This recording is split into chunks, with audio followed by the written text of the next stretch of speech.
Сәлеметсіздер ме оқушылар? Бүгінгі біздің тақырыбымыз қан топтары және қан құю резус фактор жайлы болмақ. Адамда негізінен қан топтарының 4 қан тобы бар.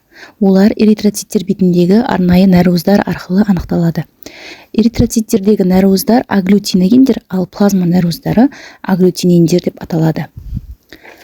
Қан топтарын Рейн цифрларымен немесе эритроциттер бетіндегі нәруыз синтезіне жауапты ген таңбаларымен белгілеу қабылданған. Бірінші қан тобын 1 немесе ОО деп белгілейді. Оны кез келген топқа құюға болады. Сондықтан қаны бірінші топқа жататын адамды амбивап донор, яғни қан беретін деп атайды. Екінші қан тобын 2 немесе АО деп белгілейді. Екінші топқа екінші және бірінші топ қан құюға болады. Ал оны 2 және 4-ші топқа құяды.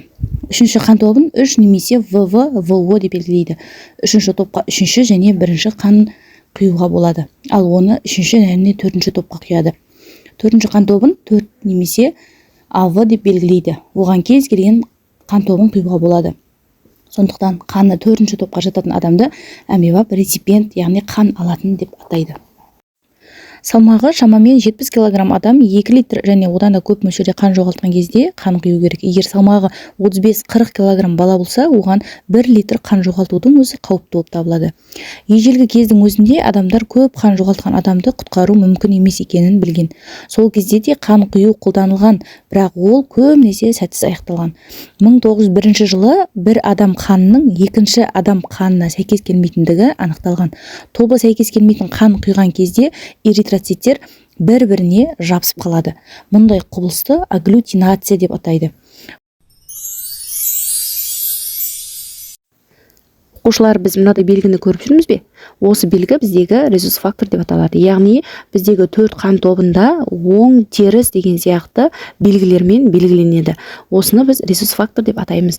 Бұл резус факторды көбіне бізде өміріне қауіп төніп тұратын, жұмысқа басын тігіп жұмыс жасайтын адамдардың киім белгісінен көре аламыз. Осындай қан топтарына, яғни оң, теріс деген сияқты қан топтарын жазып қоятын белгіні көре аламыз. Ол қандай қызметкерлерде, мысалы үшін полицейдің киімдерінен, өрт сөндірушінің киімдерінен көріп жүрміз осындай белгілерді. Бұл резус фактор қан тобын ол адамдардың киім белгісіне не үшін жазып қояды? Өйткені олардың жұмысында аяқ астынан бір техникалық апат, бір өмірге басын тігіп жұмыс жасайтын болғандықтан бір қандай да болсын өмірде ситуациялық жағдайлар болуы мүмкін. Сондай кезде оларды бірден больницаға апарған кезде олардың қан тобын анықтау үшін киімінің төсбелгісіне қарайды. Сонда киімнің төсбелгісінде оның қан тобы резус фактор жазылып тұрса, дереу сол адамға сол киіміндегі жазылып тұрғанына байланысты қан тобын іздестіреді. Сондықтан да кейбір мамандық иелеріне осындай резус фактор қан тобын міндетті түрде жазып қою міндеттеледі. Еуропалықтардың 85%-да, монғолоидтардың 99%-да резус фактор бар. Бұндай адамдарды оң резусты деп атайды. Қалған адамдарда бұл нәруыз жоқ, оларды теріс резусты деп атайды. Заманауи медицинада қан құю кезінде кері салдарын төмендету үшін қан тобын ғана емес, сонымен қатар резус факторды да ескереді. Яғни еуропалықтардың 85%-да ғана оң резусты бар, қалған 15%-да теріс резусты болып келеді. Ал монғолоидтардың 99%-да резус факторы оң, қалған 1%-да ғана теріс резус факторлы болып келеді.